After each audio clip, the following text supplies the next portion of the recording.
Os meus mentorados, esse rapaz que estava fazendo o processo, que estava em processos seletivos há um ano e não conseguia o emprego, quando ele chegou na mentoria, eu faço sempre uma entrevista para que a pessoa entre. E eu notei que eu fiz uma pergunta para ele em que eu faço para todo mundo. E talvez aí seja o segredo dos meus mentorados sempre conseguir cargos acima. Porque eu viro para eles e falo assim, qual que é o seu sonho? Onde você quer chegar? Qual que é o seu sonho? Mas, por favor, sonha grande.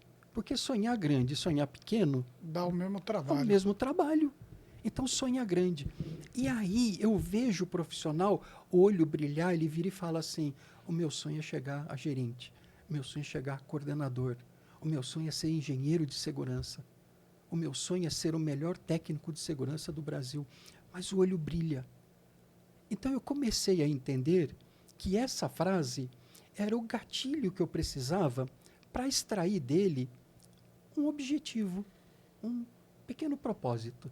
Não estou dizendo que seja o propósito da vida dele, mas o primeiro propósito ao ser alcançado. E aí você pega os meus mentorados e você vê, no ano passado o Manuel saiu de especialista, gerente. O Cristiano, ele está como engenheiro ainda. Está como engenheiro, esse que continuou, que conseguiu 2 empregos, um para ganhar 50% mais. Todos os que se recolocaram. Por exemplo, esse rapaz que começou agora dia 17 na empresa. Ele estava mandando vagas para analista de segurança e para engenheiro de segurança. Ele foi contratado como supervisor de saúde e segurança regional, corporativo. Ele virou e falou, eu não esperava que eu fosse conseguir uma vaga assim. E o que leva a pessoa a chegar nisso? Esse é o ponto muito importante que tem para a gente entender como é que funciona essa questão de propósito. A pessoa vai conseguir entender o propósito dele, ir atrás do propósito dele, quando tiver a virtude das virtudes, que é a coragem. A coragem de virar e falar assim, eu vou enfrentar, eu quero. Essa coragem falta para muita gente. Muita gente. E olha, eu fico assustado, eu fico inconformado em conversar com as pessoas e ver pessoas extremamente vulneráveis, sem tomar uma ação na vida dela.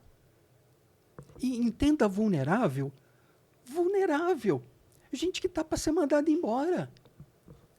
Gente que tá em situações ruins dentro de empresa, que está desempregado e que não toma uma ação. E aí é uma frase interessante, sabe? A gente tem que entender que nós não podemos ser reféns da situação.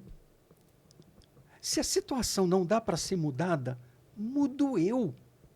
Mas eu mudo.